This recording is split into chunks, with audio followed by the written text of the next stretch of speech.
Nosso devocional de hoje nós iremos falar sobre a importância da totalidade da Bíblia, não apenas de uma pequena parte, não apenas de metade dela, mas a importância de toda ela e como toda ela é a palavra de Deus. A Bíblia nos diz em 2 Timóteo 3,16 a seguinte coisa: toda a Escritura é inspirada por Deus e útil para o ensino, para a repreensão, para a correção, para a educação na justiça, a fim de que o homem de Deus seja perfeito e perfeitamente habilitado para toda boa obra. Muitas pessoas acreditam que a Bíblia fechada é um simples livro, mas que ela aberta é a boca de Deus falando. Outras pessoas acham que a Bíblia contém a palavra de Deus e não que ela é a palavra de Deus. Ambos os pensamentos são equivocados e estão errados. A Bíblia aberta ou fechada é a palavra de Deus. A Bíblia ela não contém a palavra de Deus, ela é a palavra de Deus. E aqui nesse texto, Paulo está dizendo a Timóteo: toda a Escritura é inspirada por Deus. Toda Escritura é inspirada por Deus e ela é útil para o ensino, para a repreensão, correção, educação na justiça, com o propósito de que o homem seja perfeito e perfeitamente habilitado para a boa obra, o homem de Deus. Mas eu quero chamar a sua atenção a essa declaração de Paulo: toda a Escritura é inspirada por Deus. O assunto principal da Bíblia é Jesus Cristo.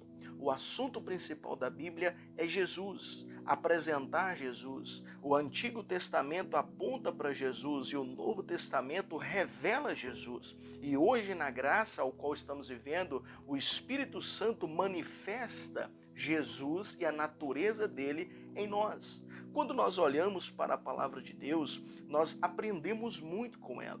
E a Bíblia também diz que tudo quanto foi escrito para o nosso ensino foi escrito.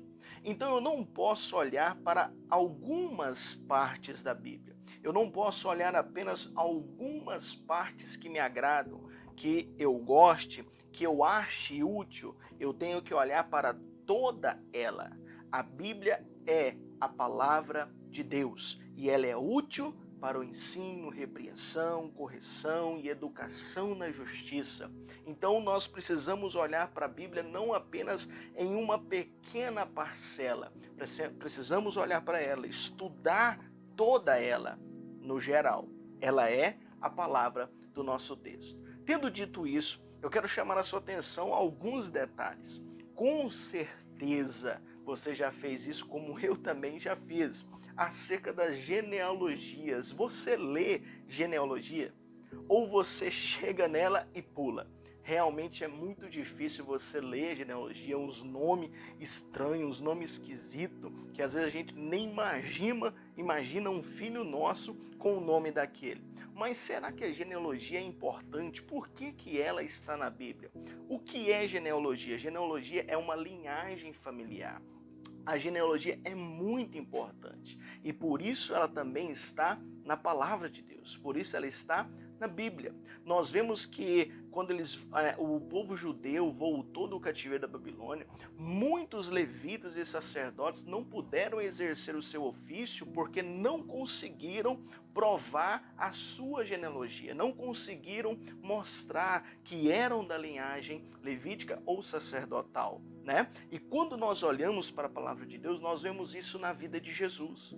Em Mateus nós vemos uma genealogia e em Lucas nós vemos também uma genealogia de Jesus. Elas têm algumas particularidades, alguns detalhes diferentes, mas ambas têm o mesmo propósito. Primeiro, os dois autores traçam a genealogia através de Davi. Por que isso? Porque o Messias prometido no Antigo Testamento, ele viria através da linhagem de Davi. Então, quando Mateus escreve a genealogia, ele tem uma preocupação em mostrar Jesus com a relação dele à nação de Israel, como Messias prometido, como filho de Davi, como ele realmente estava cumprindo todos os requisitos para quê? Para ser reconhecido como o Messias, o enviado, o ungido, o Cristo, o Salvador. quando Lucas escreve a sua genealogia, ele já mostra Jesus como. O interesse de Lucas é mostrar que Jesus ele é o Salvador do mundo. E ele é o quê? O filho de Adão. Nós vemos que em Mateus, ele traça a genealogia de Jesus até Abraão. E já Lucas traça até Adão. Por que isso? Porque com a linhagem de Abraão, até Abraão, trazendo a genealogia de Jesus ali, está trazendo totalmente Jesus relacionado com a nação de Israel, com o povo da aliança, o povo ao qual o Senhor prometeu que seria abençoado todas as famílias e que ele seria um povo livre e abençoado. Quando nós olhamos para a genealogia de Lucas, ele quer mostrar Jesus como o Salvador do mundo, filho de Adão, ao qual traz uma ligação direta com a humanidade. Com a humanidade. E todos nós sabemos que Jesus, ele é 100% Deus e 100% homem. Jesus, ele veio ao mundo sendo Deus, mas esvaziou de toda a sua glória.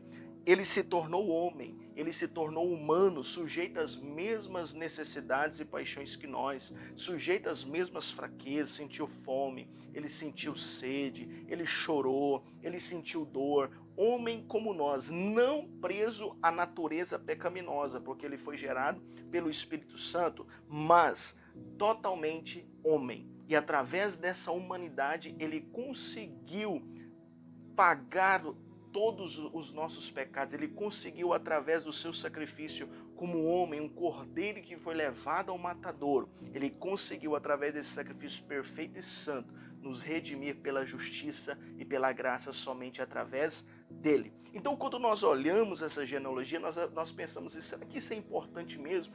Claro que é importante e tem um propósito fundamental. Se Jesus não prova a sua linhagem através de Davi, ele não poderia ser reconhecido como o Messias. Quando chegar a vez do anticristo reinar, uma das coisas que o anticristo terá que fazer é provar a sua linhagem através de Davi, que ele é da linhagem de Davi. Só assim o judeu será convencido de que ele é o Messias. Então, quando nós olhamos para a palavra do Senhor, nós vemos que toda a Escritura ela é inspirada por Deus e ela tem o seu propósito. Além disso, na genealogia de Mateus, nós vemos que ali é citado mulheres adultas, mulheres que eram prostitutas, e nós vemos que isso para o judeu era algo desrespeitoso. Então, como na genealogia do Messias, do rei prometido de Israel, o salvador da humanidade, iam ter pessoas desse tipo? Mais um propósito aqui do nosso Senhor, provar que ele não faz acepção de pessoas, que a salvação é para todos. Olha só que algo extraordinário. Então, nesse devocional de hoje, eu quero desafiar você, eu quero deixar algo para você. Quando estiver lendo a palavra de Deus, não pule as genealogias. Pode ser difícil, mas é algo poderoso e edificante para a nossa vida. Ok? Que Deus te abençoe em nome do Senhor Jesus.